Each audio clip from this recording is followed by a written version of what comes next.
nos Bibles. Maintenant, vous pouvez. Ouvrons nos Bibles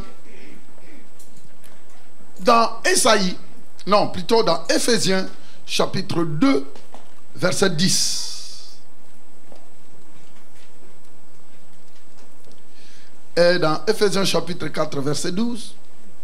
Mais par contre, j'aimerais bien qu'on commence ce verset d'Exode 9, 1. Et puis on viendra là.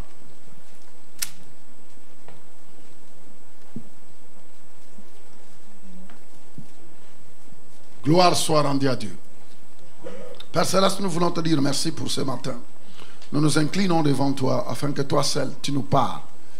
Et que cette parole puisse te glorifier.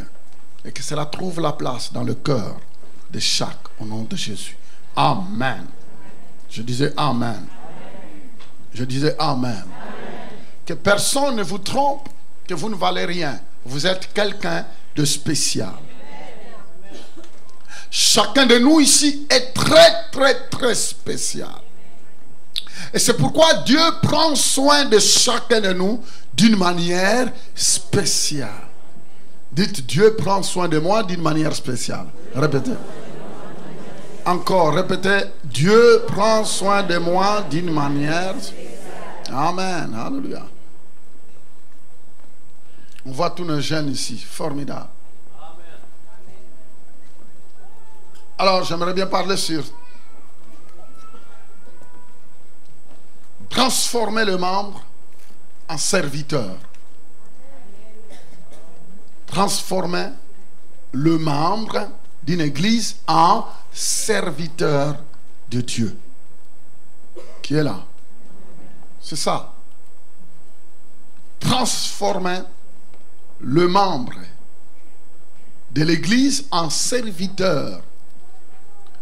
Parce que c'est ça.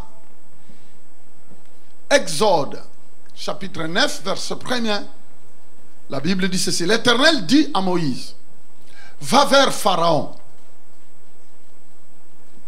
Et tu lui diras, ainsi parle qui? L'Éternel. Le Dieu de quoi? Des Hébreux. Laisse aller mon peuple afin qu'il m'ait afin qu'il me serve. Oh, que le Saint-Esprit me donne les paroles qu'il faut. Et que chacun de nous comprenne ici. Que quand Dieu te sauve, il te sauve pour les servir. Dieu donne un mandat à Moïse en lui disant, va vers Pharaon. En ce moment-là, le peuple de Dieu venait de rester 400 quelques d'années. 400 ans et quelques d'années en Égypte, dans l'esclavage. La Bible dit que Dieu avait fait une alliance avec un certain monsieur au nom d'Abraham. Et Dieu n'ignore jamais l'alliance qu'il fait avec un individu. Dieu avait appelé monsieur Abraham. Le vers Kohet, il dit, Abraham, je t'ai choisi, nous allons bâtir une alliance avec toi. Dieu dit à Abraham, je veux faire alliance avec toi et entre toi et ta descendance. Alléluia. Et Dieu fait l'entente avec Abraham. Dieu dit à Abraham que non seulement toi, mais toute ta descendance sera en alliance avec moi. Et vous savez, dans une alliance, Dieu continue à dire que non. Non seulement moi, je serai ton Dieu et le Dieu de ta descendance. Et dit, vous m'appartiendrez. Je serai votre Dieu et leur Dieu de tous ceux qui descendront de toi.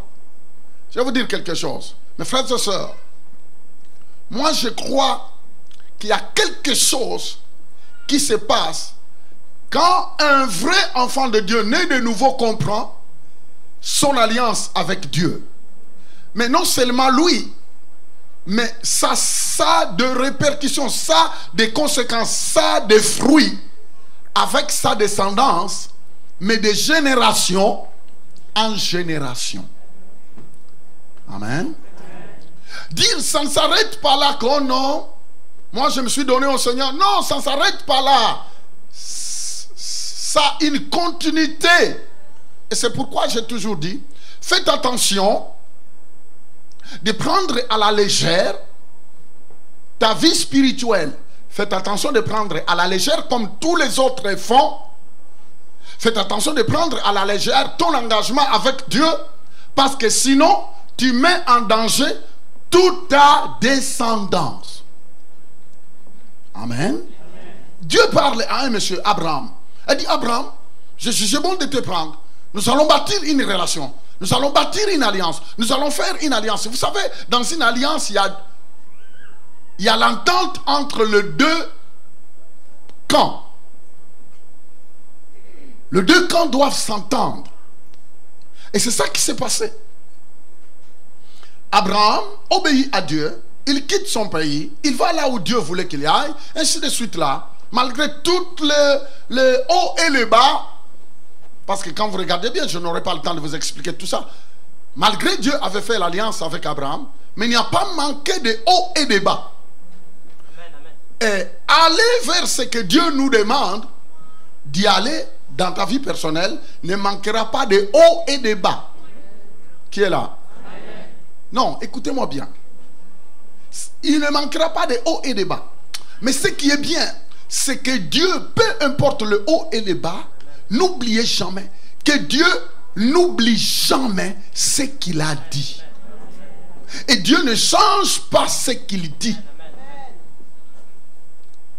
Abraham se retrouve en Égypte. Abraham a risqué qu'on lui arrache Sarah. Abraham était menacé par des ennemis, par des personnes qui lui trouvaient un peu envahissant. Abraham, mais finalement, malgré tout ça, Dieu, son regard était avec la personne auquel il avait fait l'alliance. Et ce qui est le comble, rapidement, je n'ai pas le temps de vous donner les détails, mais le descendant d'Abraham, qui était dans l'alliance avec Dieu, se retrouve en Égypte comme des esclaves.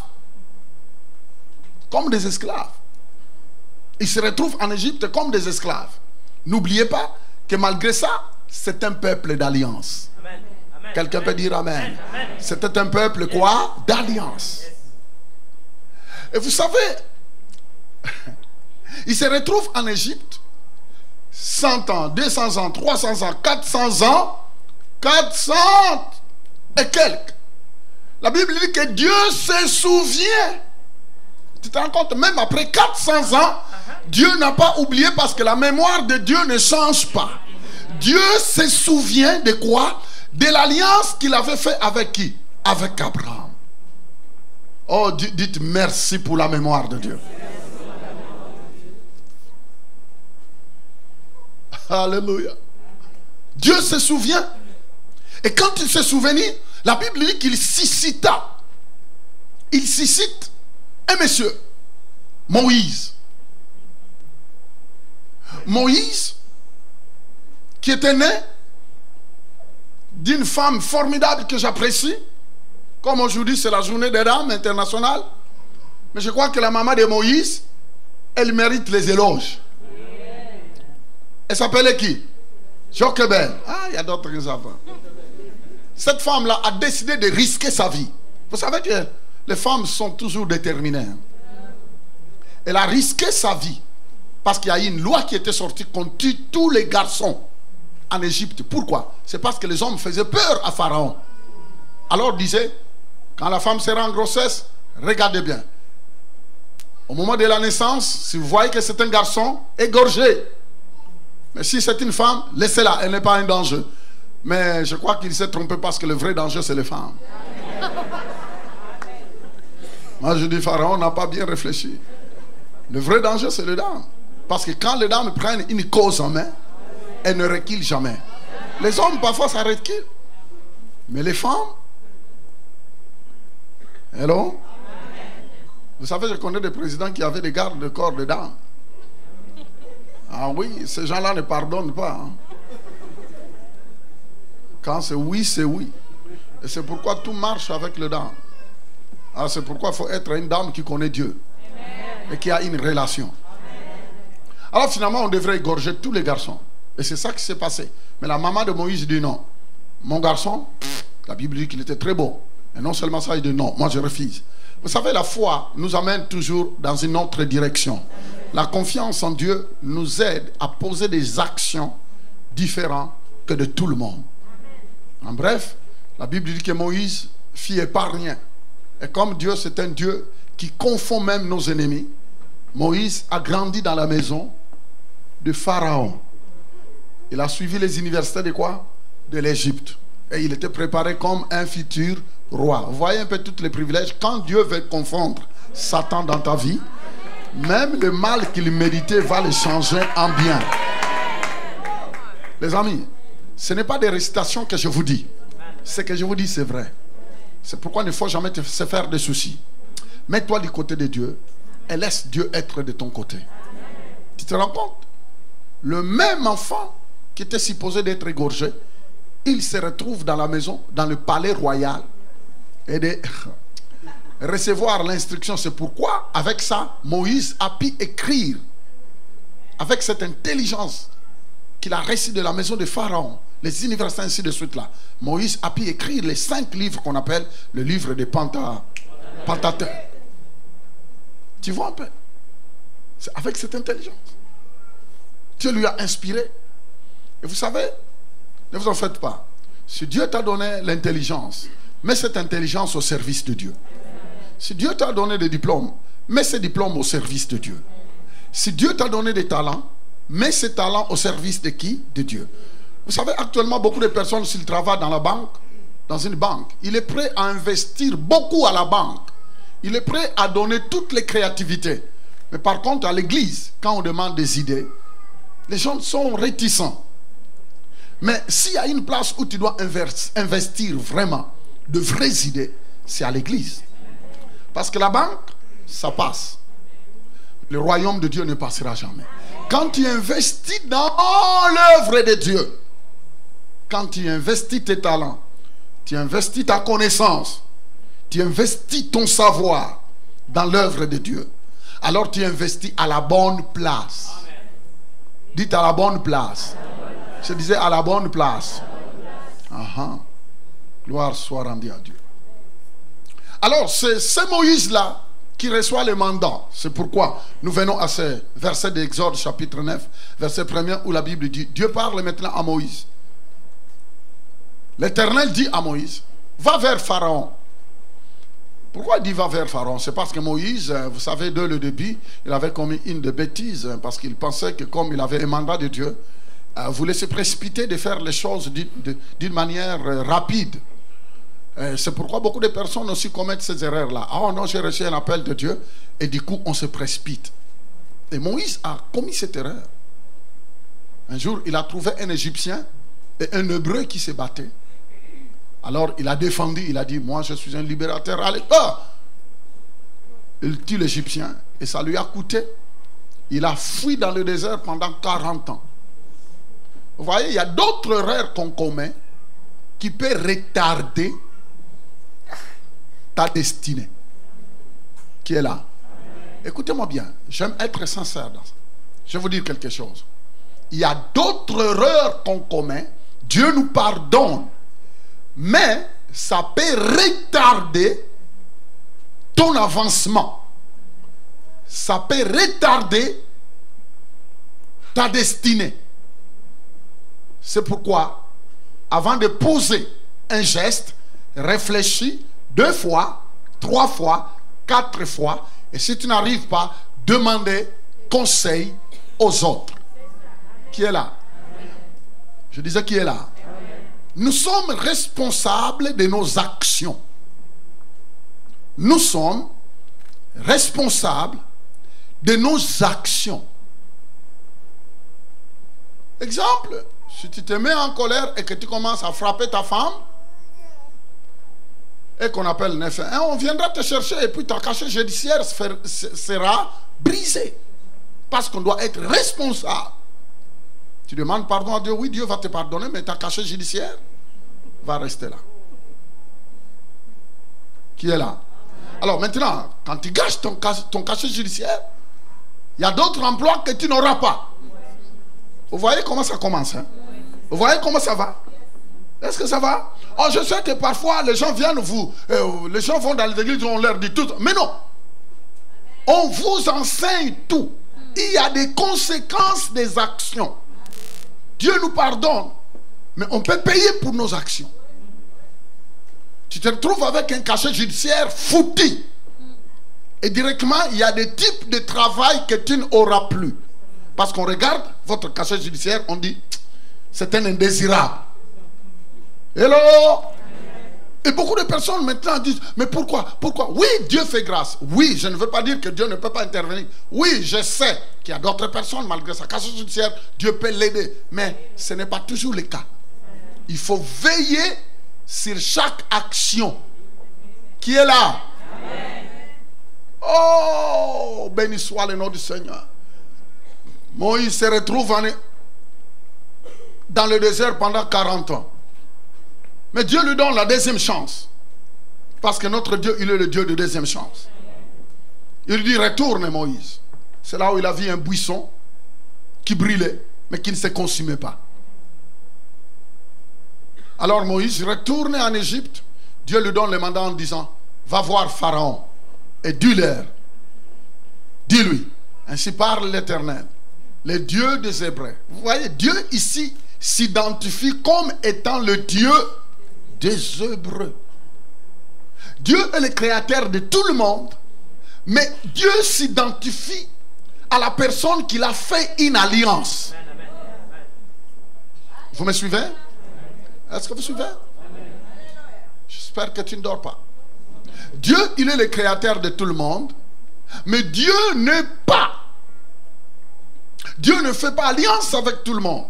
Dieu s'identifie seulement à la personne qui est en alliance avec lui. Lisez là, le Dieu des Hébreux. Dieu s'identifie comme étant le Dieu des Hébreux.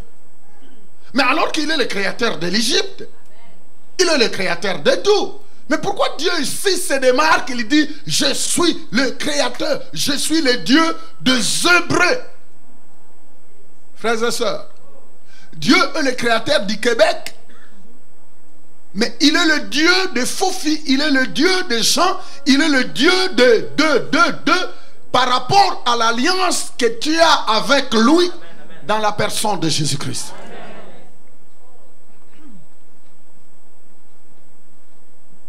Alors, écoutez ce que le Dieu des Hébreux dit. Laisse aller mon peuple. Ah, vous voyez? Une deuxième chose. Laisse aller. Il dit, premièrement, c'était le Dieu de quoi? Des Hébreux. Dieu s'identifie. Et il ajoute, laisse aller mon. Vous entendez? Le pronom qu'il utilise. Mon peuple. Mon. À moi. Dieu dit, c'est à moi. À moi. Quand tu donnes ta vie à Jésus, tu appartiens à Dieu. Dieu voulait dire, Pharaon, assez c'est assez. Ce que tu as fait, c'est parce que je te l'avais permis.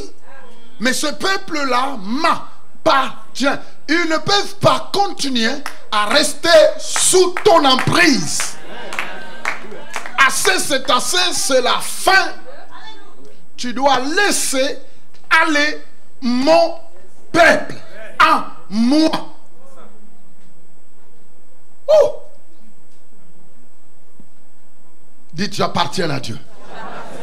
Les amis, vous voyez un peuple fier, c'est pourquoi vous voyez, même jusqu'à présent, les Juifs sont très fiers. Vous voyez quand ils passent avec ce chapeau, avec ça,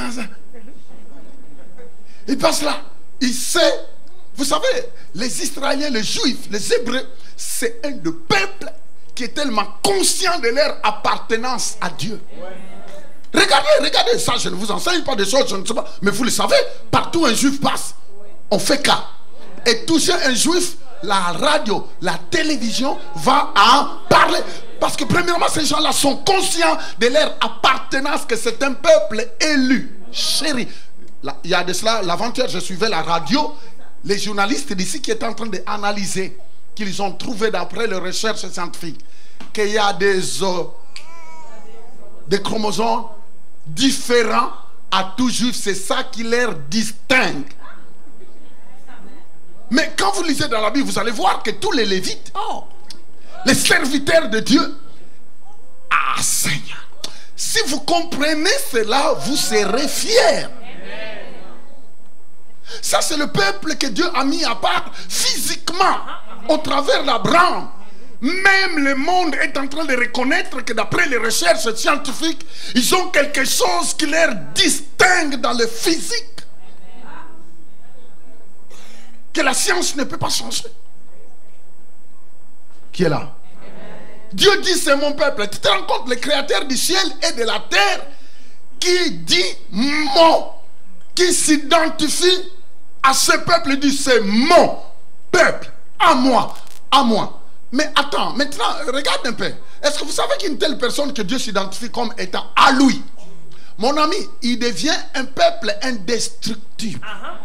Il devient un peuple incontournable. Il devient un peuple parce que c'est le créateur du ciel et de la terre. Lui-même, il ne demande pas la vie de qui, la communauté européenne, ou la communauté je ne sais pas quoi. Non, il n'y a pas de réunion avec ça. C'est le créateur du ciel et de la terre qui a décidé de faire de ce peuple son peuple.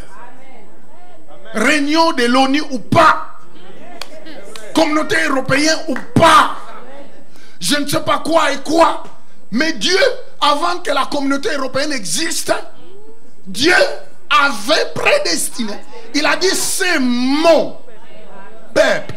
Pourquoi? Tout simplement parce qu'il y a eu un Abraham, un monsieur qui avait fait l'entente avec Dieu, le créateur du ciel et de la terre. J'aimerais bien vous dire ce soir, j'aimerais bien vous dire ce matin, que Dieu, jusqu'à présent, n'a pas encore arrêté de faire alliance avec l'homme et la femme qui décident de bâtir sa relation avec lui. Il dit laissez aller mon peuple. Il dit mon peuple. Mais il termine la phrase afin qu'il m'ait. Il dit le peuple que Dieu met à l'écart, le peuple que Dieu met à part a toujours un but, un objectif. C'est de faire quoi? De servir Dieu. Je ne sais pas si vous m'entendez. Bon, maintenant, si vous comprenez cela, il va y avoir un renouvellement de ton intelligence. Maintenant, il y a d'autres personnes qui viendront toujours à l'église en disant, on va prier pour que Dieu m'aide. Je vais prier pour que Dieu me donne ceci, qu'il paye mes factures, qu'il fasse ceci, Vous allez voir qu'il y a toujours plusieurs groupes dans les églises.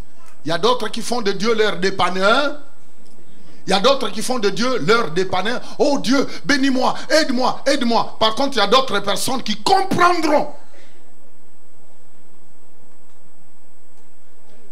Si vous lisez plus loin, je crois que dans le jour à venir, je vais essayer d'approfondir cela.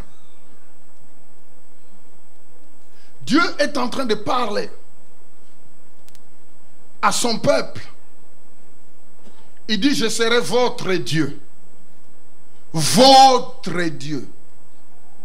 Je serai votre Dieu. Vous serez mon peuple et vous serez, moi je serai votre Dieu. Nous voyons par là qu'on ne peut pas servir un Dieu qu'on ne connaît pas.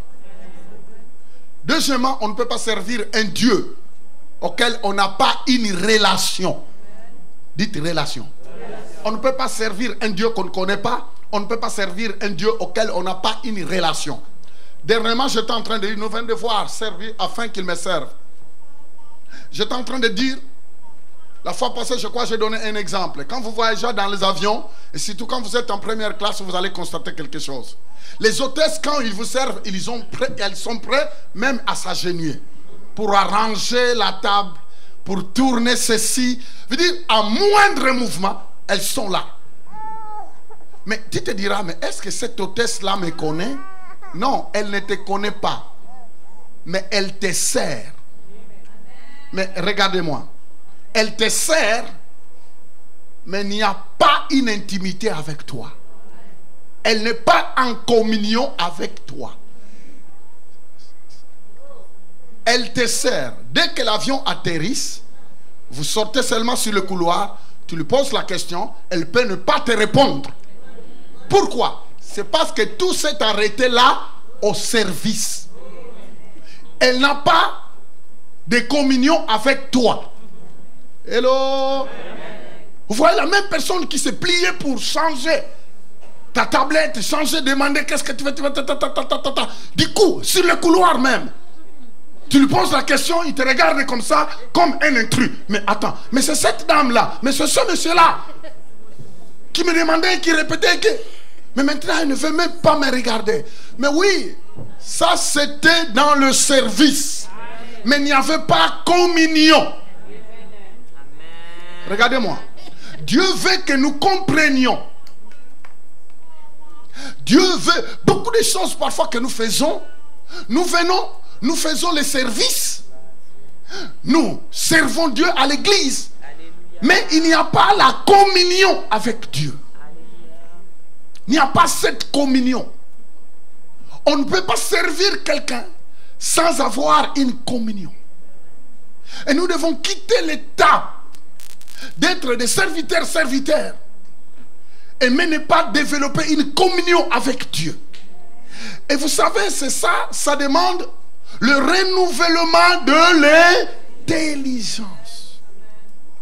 Dieu nous sauve pour les servir. Dieu nous a mis à l'écart, à part, mais pour les servir, mais les servir comme il faut. Lisons. Continuons, ça c'est l'introduction. Ephésiens 2, 10. Ephésiens 2, 10. Qu'est-ce qu'il dit? Car nous sommes son ouvrage. La Bible dit ici que nous sommes quoi? Vous êtes l'ouvrage de qui? Il y a d'autres qui dorment encore. Est-ce que le 1 heure là qu'on a enlevé? Est-ce qu'on peut le lire tous ensemble? Qu'est-ce que la Bible dit? Car nous sommes... Vous entendez ici? La Bible dit que nous sommes l'ouvrage de Dieu. Ayant été quoi? Créé. Comment? En Jésus. Vous entendez? Nous avons été créés quoi? En Jésus. Marquez cela. Nous avons été créés en Jésus. Nous sommes l'ouvrage de Dieu. Et la Bible dit que non seulement nous sommes l'ouvrage de Dieu, mais nous avons été créés en Jésus-Christ. Pourquoi? Pour des mauvaises œuvres, mais pour des bonnes œuvres que Dieu a préparées d'avance afin que nous les pratiquions. Voyez-vous, nous avons été créés. Dès le jour que nous sommes sauvés, nous sommes créés en Christ, mais pour de bonnes œuvres. Quand on parle des œuvres, on voit servir. En Christ, Dieu nous a sauvés pour le servir. Pour lui servir. Pour lui servir. Et c'est pourquoi chaque personne, chaque enfant de Dieu doit être conscient.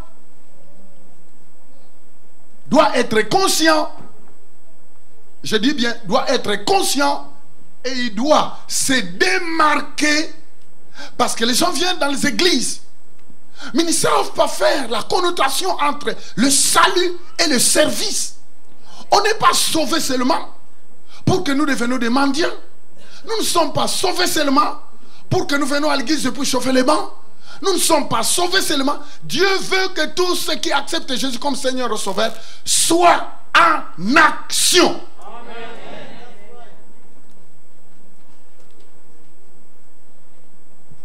Disons, Ephésiens 4, 12. Pour le perfectionnement des saints en vue de l'œuvre du ministère et de l'édification du corps de Christ. Dire, Je voulais expliquer quelque chose ici. Suivez-moi. Tout le monde, ce que nous devons savoir, c'est que tout le monde n'est pas pasteur, tout le monde n'est pas apôtre, tout le monde n'est pas évangéliste, tout le monde n'est pas prophète et tout le monde n'est pas docteur. Est-ce que vous me suivez? Mais regardez-moi. Parce que beaucoup de personnes pensent que servir Dieu, il faut d'abord faire partie de la lignée. Non, ou tu es pasteur, ou tu es prophète, ou tu es docteur, ainsi de suite. Les 5 ministères. L'apôtre, le prophète, l'évangéliste, le pasteur, le docteur. On pense que quand on ne fait pas partie de cette lignée-là, alors on ne sert pas Dieu. C'est faux. Je vais aller cela en profondeur les jours à venir. Je vais aller en profondeur. Pourquoi? Nous devons comprendre que tous les croyants sont des serviteurs. Tous les croyants ne sont pas ministres de l'évangile, ni anciens dans une église, ni des diacres, mais plutôt des serviteurs. Cela n'est pas une option. Dieu appelle tout croyant à pourvoir aux besoins du monde et à ceux de l'église. Les amis, ce n'est pas tous qui seront des pasteurs ou bien des évangélistes. Mais tout enfant de Dieu est un serviteur. Tout enfant de Dieu, né de nouveau, est appelé à faire quoi? À servir. Servir. Servir, premièrement, à pourvoir aux besoins de l'église et aux besoins du monde. Quand nous parlons d'abord des besoins du monde, le monde a besoin de connaître la bonne nouvelle qui sauve. Le monde a besoin de connaître la bonne nouvelle qui sauve. La bonne nouvelle qui s'appelle Jésus. Voyez notre devoir envers le monde. Nous avons un devoir. Frères et sœurs, nous avons un devoir. Chacun de nous ici a un devoir. Et le premier devoir d'un enfant de Dieu, c'est de montrer Christ à l'humanité. Que s'il ne met pas sa vie en règle avec Dieu, il est en train de rouler dans une direction, mais qui va lui coûter. J'ai toujours dit quelque chose, suivez-moi. Tu te rends compte, les amis, si aujourd'hui Dieu ouvrait les yeux du monde entier pour qu'il voit après la mort où il va finir sa vie, je vous l'ai dit, il n'y aura plus de place pour mettre des gens à l'église. Est-ce que vous le savez? Je dis, est-ce que vous le savez? Si Dieu donnait la vision à l'humanité tout entière pour savoir qu'après sa vie sur la terre, s'il ne donne pas sa vie à Jésus, où il va passer son éternité, je vous le dis, il n'y aura plus de place. Vous verrez des cultes même dans le désert. Vous verrez des réunions du Saint-Esprit même dans des pays que je ne vais pas citer. Vous verrez que les gens vont se repentir parce que le fait seulement de voir où il allait passer l'éternité. Les amis, les gens jouent. Vous savez actuellement, comme Dieu, la Bible dit que, loué soit le nom du Seigneur. C'est pourquoi nous devons savoir que nous sommes des privilégiés. Vous êtes des privilégiés. Nous savons. Est-ce que vous savez que quand Dieu avait dit à Noé, Noé, je veux remplir cette planète de l'eau. C'est Noé qui avait reçu la révélation. Et tout le monde disait, mais Noé, c'est un fou. Mais il n'a jamais eu la pluie ici. D'où viendrait la pluie qui va inonder la terre? Les gens les traitaient d'un fou. Au temps de Lot, de Sodome et de Gomorrhe, la Bible dit les gens mangeaient, buvaient, se mariaient et remariaient. Dansaient des fêtes, ouvraient des pistes, goûtaient tous les... Personne ne pouvait croire qu'il y aura une pluie de feu. Vous savez, l'homme a toujours été comme ça. L'homme, vous savez, nous vivons dans un monde... Attends, parlons sincèrement. Attends, parlons un peu sincèrement. Parce que tu diras, ah mais tu sais, lui il vit en Afrique. Mais attends, nous vivons tous ici en Amérique. Vous savez, parfois, on vit dans un pays développé, alors on est complètement borné dans notre pensée. On est tellement borné qu'on ne tient même pas compte que ce que Dieu dit est vrai. C'est pourquoi vous voyez des gens devenir comme des clones. Je m'excuse les termes. Vous voyez, les gens sont tellement accros. Pourquoi? C'est parce qu'eux, ils ne voient que la vie. Ils ne voient que la terre. dans tous ses splendeurs. Et au temps de Noé, c'était pareil. Noé était en train de construire le bateau, on lui traitait d'un fou. Il a dit, mais c'est un fou. Vous savez que s'il y avait des iPads à cette époque, mais ils avaient leur type d'iPad, des coureurs. Il y avait des coureurs qui couraient pour aller donner des messages. Certainement, il y a d'autres qui disaient, on est passé à tel village, il y a un fou qui est en train de construire soi-disant un bateau, parce que Dieu lui a dit que parti il y aurait la pluie. Oh! Et tout le monde criait. Oh! Qui est là? L'homme n'a pas changé. Malgré les temps passés, l'homme n'a pas changé. Même l'évolution, même le changement scientifique de l'homme n'a pas changé l'homme. À l'époque de Noé, il y avait des moqueurs qui se moquaient de Noé en disant, tu es fou. Tu es fou. D'où viendra la pluie? Et la Bible dit qu'au temps de Sodome et Gomorrhe, les gens disaient, oh, mais c'est un fou. Et jusqu'à notre période, vous voyez bien que quand vous essayez d'expliquer que Jésus va revenir, on te dit, hey, est-ce que tu as vu les immeubles de Manhattan? Est-ce que tu vois un peu tous ces bels immeubles qu'on construit au centre-ville? De quoi tu parles, monsieur? Tu deviens comme un extraterrestre. Mais la Bible dit que ce qui s'est passé au temps de Sodome et Gomorrhe aura lié. L'homosexualité n'a pas commencé aujourd'hui. Au temps de Sodome et Gomorrhe, ce qui a fait que Dieu envoie le feu dans cette ville-là, qui jusqu'à présent ne peut plus être reconstruit. Il y a même des chercheurs américains qui sont partis là où il y avait la ville de Sodome et Gomorrhe pour étudier la terre. Ils ont tiré la conclusion, non, on ne peut pas reconstruire quelque chose, parce que Dieu l'a dit que quiconque osera. Quand Dieu dit, vous savez les amis, réveillez-vous. Vous ne venez pas ici en vain. On ne vient pas ici en vain. On ne vient pas ici parce qu'on vous lave le cerveau. Nous croyons que ce que Dieu dit est vrai. Qui est là avec moi? Oh les amis, les gens peuvent ne pas, les gens peuvent s'en foutre, mais de toute façon, même quand les gens disent, oh ces affaires-là, mais de toute façon, devant la mort, est-ce que la mort regarde ton diplôme? Est-ce que la mort regarde ta beauté? Est-ce que la mort regarde ta réputation? Est-ce que la mort regarde ton compte à la banque? Est-ce que la mort regarde ça? Voyez, c'est ça la vanité de l'homme. Quand on pense en ça, on doit s'humilier. Quand on pense à cela, on doit s'humilier, alors marcher humblement. Parce que la vie d'un homme ne tient qu'au bout du fil. Ça ne sert à rien de s'enorgueillir. Ça ne sert à rien à dire, ah, ces affaires-là. Vous savez, il y a d'autres personnes, ah ouais, les églises, ah ouais, les églises. Mais c'est quoi ça, cette affaire? Vous allez enrichir des pasteurs. Vous passez votre temps. C'est du n'importe quoi. J'étais en train de suivre au cours de la semaine, je vous ai parlé du philosophe Nietzsche.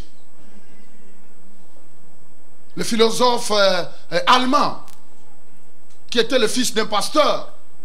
Oui, le philosophe Nietzsche. Il était fils d'un pasteur. Il a passé tout son temps à dénigrer la foi en Dieu. Et quand vous regardez comment il a fini, c'était n'importe quoi. Après avoir jeté la confusion. Je n'ai pas le temps. Mais quand vous regardez quelqu'un comme Voltaire, le philosophe français. Le philosophe français. Mais regardez un peu tout ce qu'ils ont dit. Vous savez, la parole de Dieu a toujours été combattue. L'évangile sera toujours combattu. Si vous parlez de bouddhisme, ainsi de suite, là, tout le monde, maintenant, actuellement, c'est à la mode ici. Tout le monde veut faire l'expérience de bouddhisme, ainsi de suite, là. Mais quand on parle de Jésus, directement, tout le monde réticent. Ah, c'est quoi ça? C'est quoi ça? Mais c'est normal, c'est normal. Écoutez, mais cela n'empêche pas le retour de Jésus. Cela n'empêche pas que Jésus revienne. Les amis, c'est l'unique message qui crée l'amour dans le cœur de quelqu'un pour ne pas faire du mal à quelqu'un. C'est l'unique message, c'est Jésus seul qui est capable de te dire non, fais du bien à ton frère, fais du bien même à ton ennemi, aimez ceux qui te haïssent. C'est l'unique évangile, c'est l'évangile de Jésus qui fait que l'homme est libre de croire ou de rejeter. On ne menace personne. Jésus ne menace personne. Quand tu crois en Jésus, tu es sauvé. Mais quand tu repousses l'évangile, tu es perdu pour l'éternité. Qui est là? Amen. Je disais qui est là avec moi. Amen. On est des bons citoyens. Les gens dénigraient. Ils ont dénigré à l'époque de Noé. La Bible dit que le jour de la déluge, les gens grimpaient sur le bateau, frappaient Noé, ouvre. Il dit c'est trop tard. La Bible dit que Dieu lui-même a fermé parce qu'il savait que s'il laissait Noé fermer, Noé, quand il entendra des cris de ses neveux, quand il entendra des cris des enfants de ses enfants, c'est belle ça. Il dira mais en tout cas Dieu comprend. Attends, mes amis, si Dieu te montrait l'avenir de ta famille, que tu ne parles pas de Jésus, si Dieu te montrait comment ils allaient finir, si Dieu te montrait cela, je crois que tu seras déchaîné d'utiliser tous les moyens possibles pour leur parler de Jésus. C'est pourquoi un chrétien ne doit pas être indifférent. Quand on parle de l'évangélisation, quand on parle du salut des âmes, la première chose qui doit nous réveiller, c'est quand on parle du salut des âmes. Quand on parle qu'on doit aller gagner des âmes, tout le monde devrait être en feu, en ébullition. Tout le monde devrait faire sa part. Tout le monde devrait bouger. Tout le monde devrait se lever en disant, c'est le pourquoi nous sommes là. Dieu dit à Pharaon, laissez aller mon peuple, afin qu'il aille me servir. Nous sommes sauvés pour servir Dieu. Tout le monde n'est pas apôtre, ni pasteur, qui quoi soit, mais tout le monde est serviteur de Dieu. Que le nom du Seigneur soit loué. Louons, prions, regardons un peu dans Marc chapitre 10, verset 45.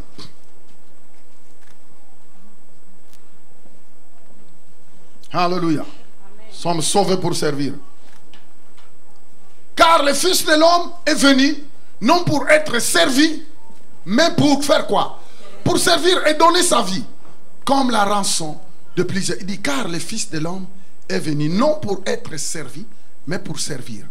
Tous ceux qui sont fils de Dieu, tous ceux qui ont donné leur vie à Jésus, doivent suivre la modèle de leur sauveur qui est Jésus. La Bible dit le Fils de l'homme, Jésus est venu non pas pour être servi, mais pour servir. Tout enfant de Dieu doit être serviteur. Regardez-moi, j'ai toujours donné parfois l'exemple des témoins de Jéhovah. Les témoins de Jéhovah, malgré parfois leur hérésie, mais quand ils ont un objectif, c'est tout le monde qui se met ensemble. Quand vous regardez la plupart des sectes, regardez-moi, est-ce que vous savez que les sectes ont plus d'engouement que les chrétiens? Quand vous regardez actuellement, des grandes choses qui se passent dans le monde religieux, c'est les sectes qui les font. Ils sont déterminés. Est-ce que vous savez qu'il y a des dénominations, on ne te propose pas de donner ta dîme. Tu sais ton obligation, que tu dois le faire. Mais c'est des personnes qui ne connaissent pas vraiment la vérité. Si vous regardez bien, la plupart des religions, ils construisent des choses incroyables. Ils sont embarqués dans le service. Ils servent tout le monde en plus d'engouement. Tout le monde aimerait bien faire quelque chose. Mais quand vous regardez bien, ils posent des actions, mais dans l'erreur. Mais nous, soi-disant, nous connaissons la vérité. Regardez comment. Si vous regardez bien, c'est les églises chrétiennes. Quand on parle des chrétiens, les pentecôtistes, c'est sûr, parce que tout ce qui s'appelle chrétien n'est pas chrétien. Mettons. Mais des personnes qui sont nées de nouveau. Des personnes qui leur nom est inscrit dans le livre de vie. Quand vous regardez un certain esprit de lassitude, vous les voyez dans les églises, c'est des personnes qui viennent seulement, habituellement dans les églises, ils viennent, ils avalent, ils avalent, ils avalent. Maintenant, comme ils ne peuvent pas passer à l'action, comme ils ne servent pas, c'est pourquoi vous voyez beaucoup de troubles dans les églises évangéliques. Vous voyez, les gens commencent à se battre. Pourquoi? Au fur et à mesure, on reçoit. Quand on ne donne pas, on devient un danger. Regardez un peu l'eau, qui a de l'eau. Un bassin où il y a de l'eau qui ne bouge pas. À un certain moment, l'eau va commencer à dégager. Hello? Et au fur et à mesure, tous les dimanches, tous les mercredis, des séminaires sur séminaires, on vient, nous écoutons la parole de Dieu. Mais tant que tu ne veux pas décoller, tu ne veux pas te mettre dans le rang de serviteur. Je l'ai dit, que servir ne veut pas dire être un pasteur, apôtre, évangéliste. Non. Mais on peut servir de plusieurs manières. Chaque enfant de Dieu doit s'impliquer. Et notre première implication à servir, premièrement, on sert Dieu dans la prière. Deuxièmement, on sert Dieu dans le salut des âmes. Chaque enfant de Dieu doit être voué, doit avoir la passion de trouver une âme pour Dieu. Chaque enfant de Dieu doit faire de cela sa passion. Amener une âme à Dieu. Est-ce que vous savez qu'il y a des bénédictions que Dieu donne à ceux qui le servent, mais qu'il y a d'autres qui croisent les mains, ils n'auront pas?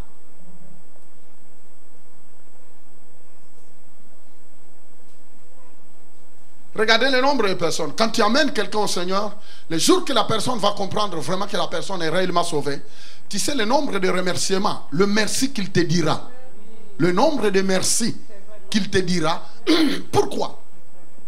C'est parce que vous ne pouvez pas croire que cette personne, grâce à lui, tu as été sauvé de justesse pour ne plus passer ta vie d'éternité en éternité hors de Dieu. Vous voyez un peu comment cette personne-là est reconnaissante. Parce qu'il y a des moments, parfois, on vient au Seigneur, on donne notre vie au Seigneur, on ne tient même pas compte de la valeur du salut. Et quand on ne comprend pas ça, c'est difficile même d'être reconnaissant à la personne qui nous a amenés au Seigneur. Mais s'il y a quelqu'un qu'il faut vraiment, si vraiment il y a un moyen de dire merci à Dieu, c'est de se souvenir quand est-ce que Dieu t'a sauvé. Les amis, et que tu appartiens à Dieu, tu deviens un peuple privé de Dieu. Tu dois te réjouir. Les amis, les jours que je vis à Paris, dans un hôpital, une femme qui est en train de mourir et qui mangeait sa langue, moi, elle mourait, elle mangeait sa langue. Je demandais au médecin, je demandais à sa famille. Elle dit, pasteur, c'est comme ça. Vous savez, la femme a crié, mais qui est Jésus? Les amis, je suis arrivé, elle était attachée, ses mains, vous voyez les lits des hôpitaux là qui sont en fer, attachés. Elle criait, mais qui est Jésus? Qui est Jésus? Mais qui lui a prêché Jésus là? Personne. Elle criait, qui est Jésus? Mes amis, je vais vous dire quelque chose. J'ai à maintes reprises eu l'opportunité d'être devant quelqu'un qui mourait. Je vis que quand quelqu'un ne connaît pas Jésus, dans ces quelques secondes là, il voit où il s'en va. Je vous l'ai dit, c'est affreux. Tu entends seulement l'histoire. Mais moi, je vis. Je vis à maintes reprises. Je vis. Je vis. Je vis le directeur de General Motors qui avait 7 femmes, toujours à l'hôpital Bichat à Paris. Il était en train de mourir. Mais comment il était désemparé parce qu'il ne savait pas où il allait. Je lui ai parlé de Jésus pendant quelques minutes. Les minutes qu'il a donné sa vie à Jésus, il me regarde, il me sourit. Il dit, monsieur, si je pouvais encore vivre, je ferais tout pour que tu ailles dire cela à tout le monde. Maintenant, je peux m'en aller. Elle a fermé ses yeux, il est mort. J'ai regardé toutes ces 7 femmes. Je dis, vous avez vu comment votre monsieur est fini? Vous avez vu comment il a confessé? Mais vous, vous ne savez pas comment vous allez finir. Est-ce que vous aurez l'opportunité d'avoir un pasteur qui va te témoigner? Tu ne sais pas comment tu mourras. Tu ne sais pas comment tu finiras ta vie. Les amis, nous sommes appelés à servir. Nous sommes sauvés pour servir. Chaque personne doit, frères et sœurs. Mais vous savez que parfois il y a des moments où on se fait des soucis de notre vie. Oh mais pourquoi ceci, pourquoi? C'est pourquoi tu ne progresses pas. Tu ne peux pas progresser tant que tu ne te dédies pas à la cause de l'évangile. Même parfois la promotion que tu cherches, toi-même tu sais les projets que tu as pour ces promotions. Je vais leur prouver. J'aurai ces promotions et j'aurai ça. Dieu te dit, petit coquin, je connais tes pensées. Vous savez, la Bible dit que Dieu sonde le cœur et le rein. Il y a d'autres choses. La Bible dit que vous priez, vous ne recevez pas parce que vous priez mal. Lisez dans Jacques. Vous priez, vous ne recevez pas parce que vous priez mal. Vous priez pour satisfaire vos désirs. Ah, tu peux rectifier ta prière. Amen. La Bible dit, vous priez, vous ne recevez pas parce que vous priez, vous demandez mal. Vous priez pour satisfaire vos désirs égoïstes. Et vous savez, la Bible dit que Dieu sonde les motifs de nos cœurs. C'est pourquoi malgré des semaines de prière, parfois il n'y a rien qui se passe. Pourquoi? Tant que tu n'as pas compris que tu es sauvé pour servir. Les amis, je vais m'arrêter ici parce que c'était mon introduction de cette série de messages. Sauvé pour servir. La fois passée, j'étais en train de parler sur l'honneur. Dieu dit, où est l'honneur que tu me donnes? Si je suis un père pour toi, où est l'honneur Mais vous savez, comme je le disais, il y a servir et servir. On peut servir avec de mauvais motifs. On peut servir avec des motifs impurs. On peut servir aussi dans la négligence. Vous savez, mieux vaut, la Bible dit, maudit est quiconque fait l'œuvre de Dieu avec négligence. La Bible ne dit pas maudit est quiconque ne sert pas Dieu. Non, regardez bien. La Bible ne dit pas maudit est quiconque ne sert pas Dieu. Non. La Bible dit maudit est quiconque qui fait avec négligence quoi? L'œuvre de Dieu. Ce n'est pas celui qui ne veut pas servir, mais c'est lui qui fait avec négligence l'œuvre de Dieu. Nous ne sommes pas appelés à faire l'œuvre de Dieu avec négligence. L'œuvre de Dieu, on doit le faire d'une manière excellente. L'œuvre de Dieu, on doit faire d'une manière imposante. L'œuvre de Dieu doit se faire avec d'une manière respectueuse. L'œuvre de Dieu doit se faire mais avec vénérance. L'œuvre de Dieu doit se faire avec précision, pas à peu près, pas parce qu'on te pousse. Vous savez, la plupart des choses qu'on fait dans les églises, surtout évangéliques, il n'y a pas d'excellence parce que les gens passent leur temps à bouder. Ah, c'est toujours nous. Ah, c'est toujours on nous demande. Ah, toujours. Dès que tu commences à dire c'est toujours moi, tu es disqualifié. Ne faites jamais l'œuvre de Dieu avec négligence. Mieux vaut ne pas le faire que de le faire avec négligence. Dieu ne tolère pas la négligence dans son œuvre. Ou on ne le fait pas, Dieu cherche quelqu'un d'autre. Parce que vous savez, à chaque moment que Dieu nous confie un travail à faire, il le fait, c'est un privilège. Est-ce que vous savez que servir Dieu c'est un privilège? Même quand Dieu te dit donne ta dîme, c'est un privilège. Est-ce que tu penses que Dieu a besoin de ton argent? Est-ce que tu penses que Dieu a besoin de ces papiers-là avec le visage de la reine Élisabeth? Est-ce que vous pensez que Dieu a besoin de ton salaire? Dieu n'en a pas besoin. Mais c'est parce qu'on ne connaît pas la profondeur de Dieu. Te dit, je te donne un privilège, je te fais un privilège, je te donne l'opportunité. Et c'est là où vous voyez même dans le peuple anglophone, vous voyez le respect qu'il donne, même aux serviteurs de Dieu, même à l'œuvre de Dieu. Ils sont différents, c'est pourquoi vous pouvez voir, les églises anglophones explosent toujours, mais les églises francophones vont à compte-gouttes. Pourquoi? C'est parce que la francophonie, ça résonne. Merci. Ça résonne tellement. Et ça résonne. Ça résonne, ça résonne, ça résonne. Sa philosophie, ça pense.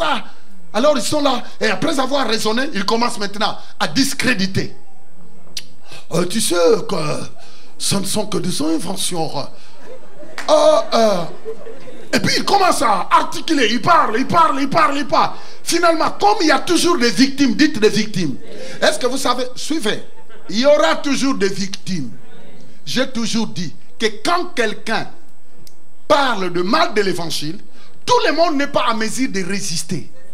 Quand on parle de mal d'une église, les oreilles que ça va tomber, ce n'est pas tout le monde qui a le caractère de dire ça, il n'y a pas de preuves. Et même s'il y a des preuves, moi c'est à Dieu que j'ai des problèmes.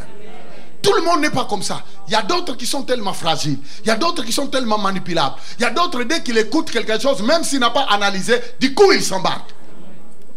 Il s'embarque. C'est pourquoi vous voyez, il y a d'autres personnes qui devraient être là. Il y a d'autres personnes qui devraient être dans les églises. Vous savez, aujourd'hui, ils ont pris la décision de dormir chez eux.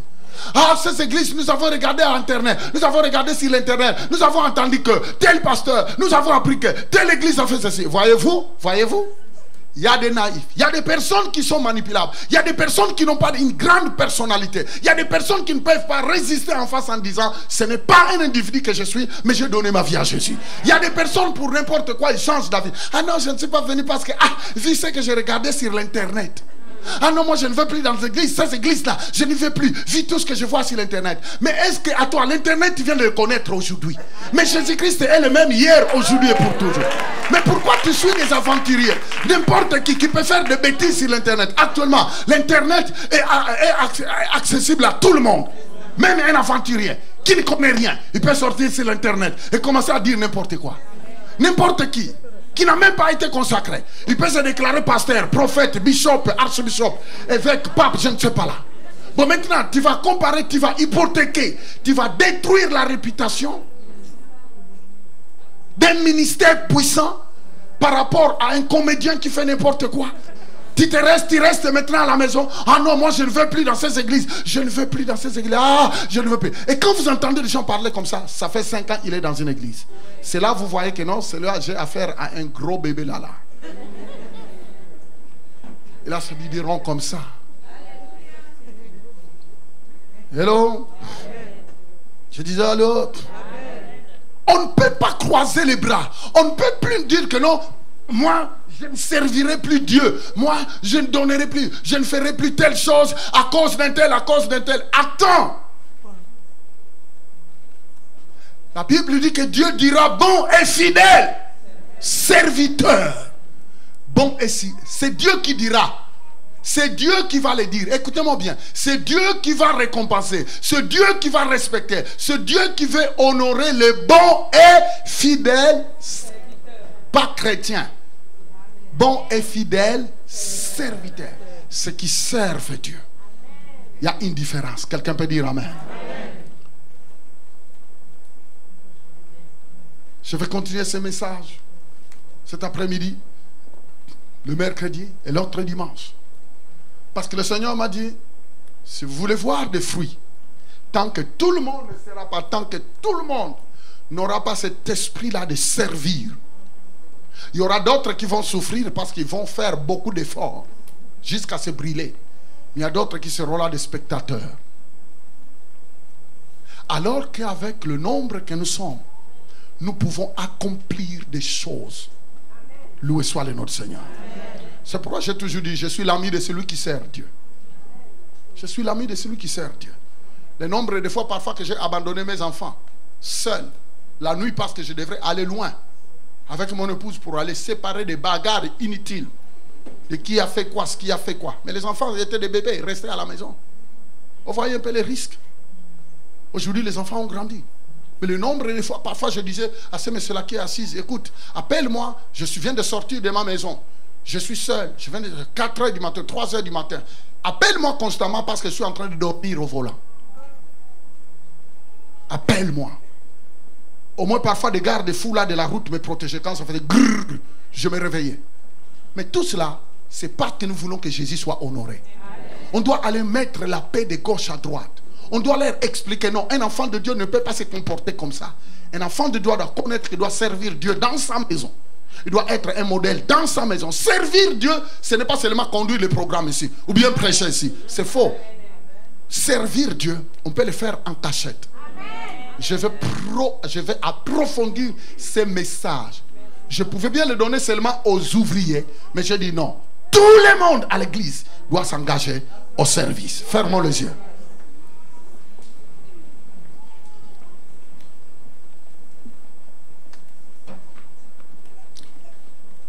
Alléluia.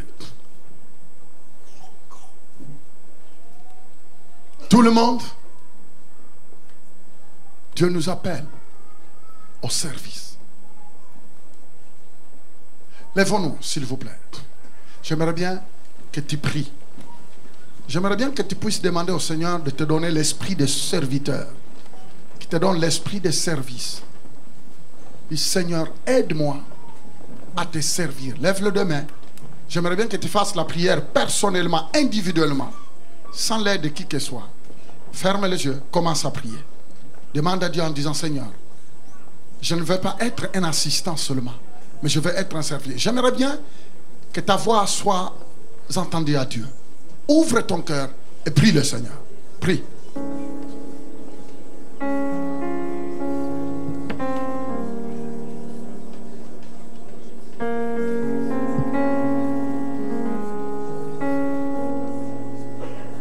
Est-ce que tu peux élever ta voix? Dis, Seigneur, donne-moi l'esprit du service. Fais de moi un ouvrier acharné, passionné, dynamisé. Seigneur, sers-toi de moi. Dites au Seigneur, Seigneur, sers-toi de moi, sers-toi de moi, sers-toi de moi, sers-toi de moi. Répétez avec moi, Seigneur Jésus, ce matin, tu m'as montré que tu m'as sauvé, tu m'as parlé, tu m'as dit que je suis sauvé pour te servir. Saint-Esprit, accorde-moi la grâce de te servir, esprit, âme et corps. Au nom de Jésus. On peut s'asseoir calmement avec les yeux fermés. Je vais lancer l'appel.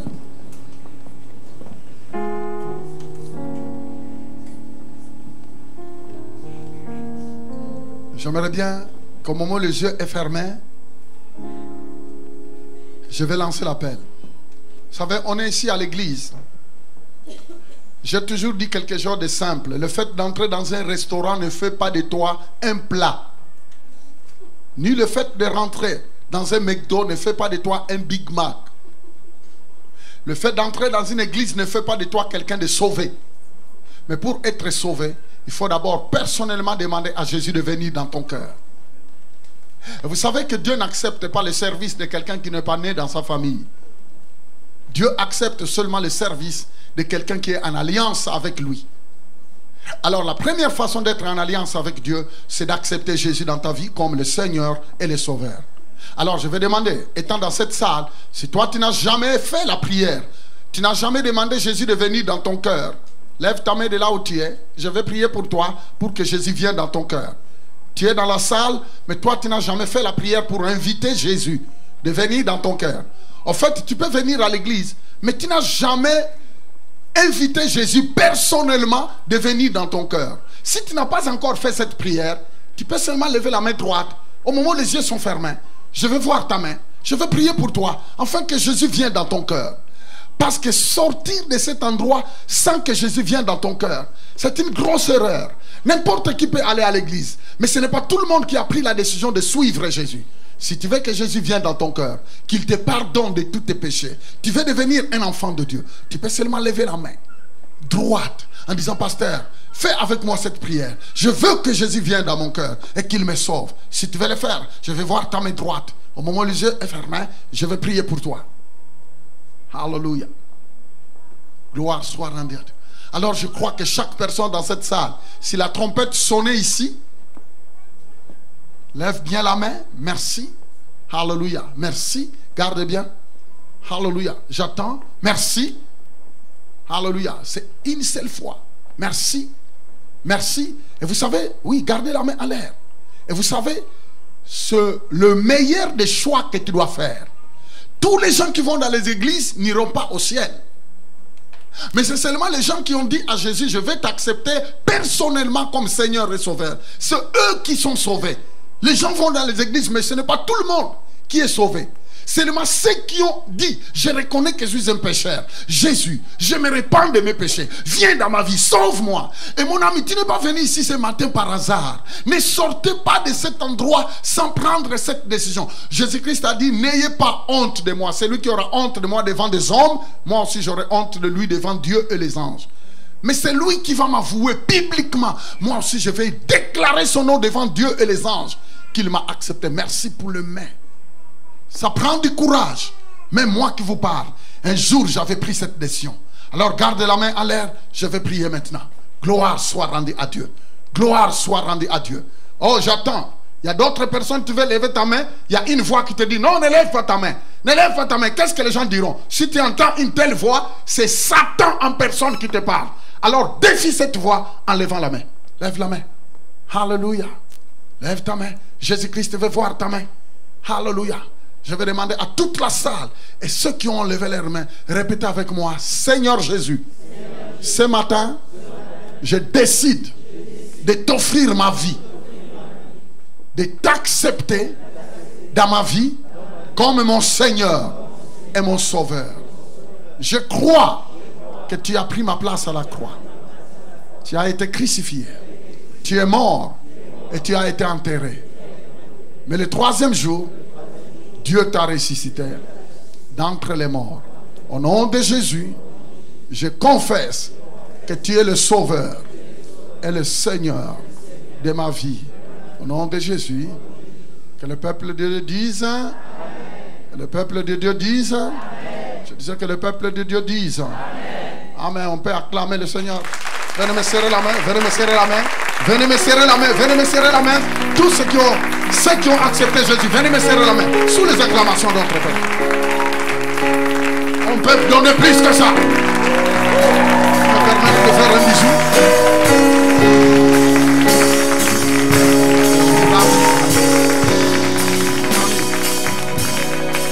Je suis très content de faire votre connaissance.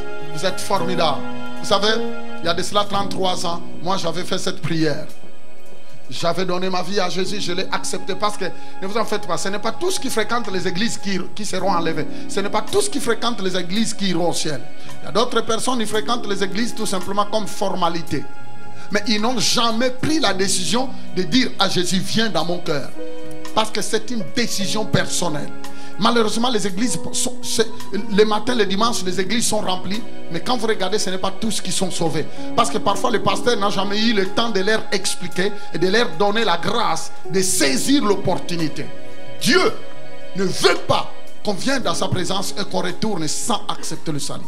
Vous savez, nous donnons toujours des petits cadeaux à ceux qui font un pas de la foi, qui ont accepté Jésus. Maintenant que vous venez d'accepter Jésus, vous êtes maintenant des enfants de Dieu. On doit vous enseigner comment grandir dans votre foi. Parce que vous êtes nés. On parle de la naissance. Vous savez, naître c'est autre chose, mais grandir c'est autre chose. On peut naître mais ne pas grandir. Et maintenant que vous êtes né, vous devez grandir. Vous voyez le monsieur qui est là? C'est lui qui est chargé de vous donner des petits cadeaux et vous allez revenir. Suivez-le. Suivez-le.